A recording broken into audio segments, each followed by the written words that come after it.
This is my reef tank, and this is me. Most of you will know me as a freshwater guy, but at the beginning of this year I took my first step into the saltwater hobby.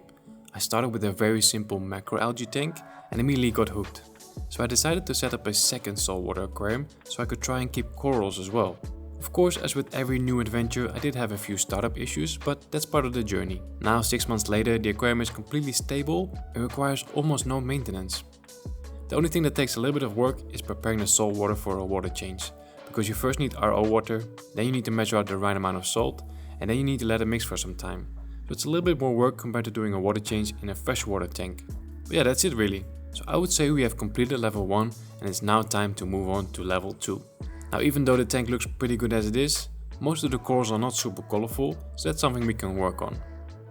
I also don't have any fish yet, and it's about time we change that. Okay, so I've ordered a bunch of stuff online and first box just got in. Let's see what we have in here. Okay, so basically we just have 4 containers, and in the 3 smaller ones we have different types of coral, and then this big one over here we have my first ever anemone. Super excited about it. Let's get these guys out and let's start acclimating them. After acclimating, I always place the corals kind of randomly in the tank, and once I figure out the best position I will glue them, but that will happen later. Now the anemone. This one is capable of moving, so he will find his own place in the tank. For now, I'm just placing him in a spot I think he might like.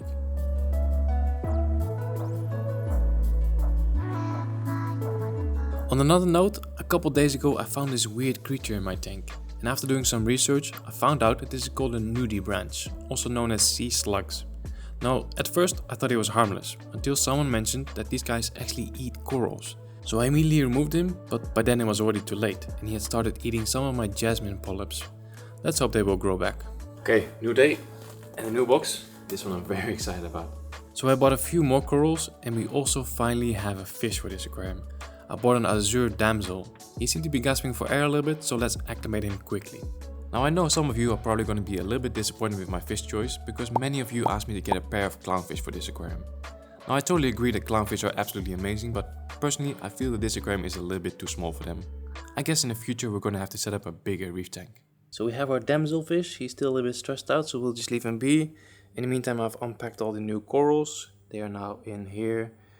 I don't know all the names by heart, but on those round discs we have a bunch of I think rhodactis mushrooms, if I say that correctly, in all different kinds of colors. I have 2 more over here, but they are covered in bubble algae, so we need to figure out a way to remove that before we add these corals into the tank, because we don't want bubble algae. Bubble algae is just one of those annoying things in the reef aquarium hobby. If you have a lot of excess nutrients, they can grow quite quickly and form dense clusters, and it is said that if you pop the bubbles it spreads even faster, so you want to be careful when removing it. With some of the new corals I decided to do a short dip to get rid of any intruders. A dip is just a saltwater bath with a special dipping solution. This is harmless for the coral, but not for any unwanted creatures. I usually leave the coral in there for 10 to 15 minutes, and by then you will see some tiny bugs that were hiding in the base of the coral. So a couple days have passed, all the new corals have settled in well, they started opening up and started showing their beautiful colors. The anemone is also doing good, but he's not really properly attached to the rock, so sometimes he kind of gets loose and starts tumbling around. Not sure what's up with that, hope that's normal. The damselfish also doing good. He's a little bit shy, but when I'm feeding him and when I'm not like directly in front of the tank, he does come out. So I think so far so good. There's one more thing that I want to do, and I want to add in a new light to this aquarium. I'm currently using the Blade Coral Grow from Aquascaping. Been using this one from the very beginning. There's nothing wrong with it. I actually like it very much.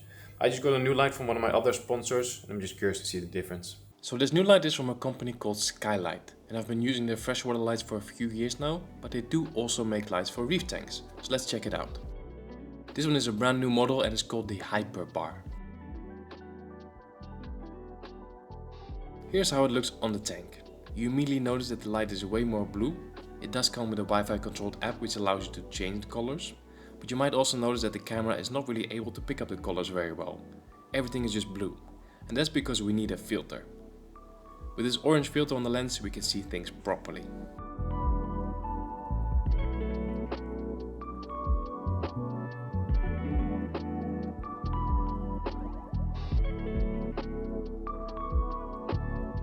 With the previous light I wasn't really using the blue channels, and in my opinion that looked quite natural, but you didn't really see those fluorescent colors from the corals, and now they're definitely popping.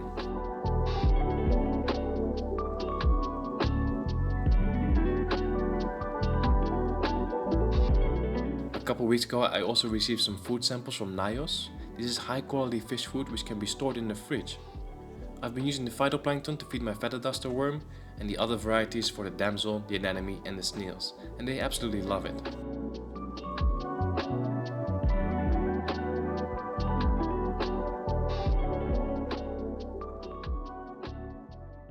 So it has now been almost a month since I added all the new inhabitants, and everything's just going really well, and it's kind of surprising.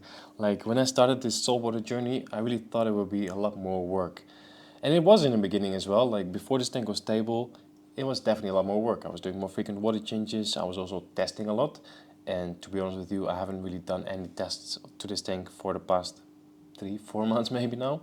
Yeah, I thought I'll just quickly grab them and show them to you guys. These are the tests that I was doing. These two are quite easy, the HANA checkers. We have nitrate and phosphate.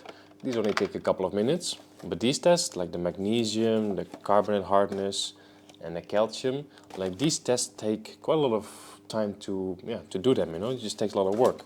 I'm actually quite happy that the tank is doing so well that I don't really feel the need to do these tests anymore. Of course it's good to do tests and it's good to kind of be aware of all the parameters, but I'm just keeping an eye on the tank itself. And as long as I see all the corals happy and swaying in the current and they're not closed up, in my opinion then the tank is doing fine and there's no need to do tests. So the only thing I'm doing right now is feeding. I do that once a day in the evening, and that's just a case of either defrosting some frozen food or grabbing the liquid food from Nios and just dropping a little bit of that in the tank. Sometimes I do also spot feed with the anemone, so then I'll actually shut off the pump, shut off the flow, and then blow a little bit of food with a pipette towards him. It's actually pretty cool to see because then you can see his tentacles, or whatever you want to call them. His tentacles slowly move towards his mouth, so he's eating. It's really fun to watch that. So yeah, feeding once a day, and then once a week a water change. And when I'm doing a water change, I will also clean the glass. But that's it. Oh, and I think maybe once a month I will refill the RO reservoir, the auto top-off reservoir. So it's a little bit dark, but in this green container is the pump for the auto top-off, and this one is filled with RO, and it takes about a month for this container to be empty. So yeah, then it's just a case of refilling it with fresh RO, closing up, and that's it.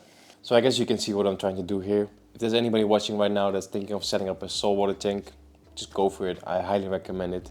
It's a lot easier than I thought, and I'm having a lot of fun with this tank. So yeah, I think that's the end of the video. Give the video a thumbs up. Thanks for watching, and I'll see you in the next one.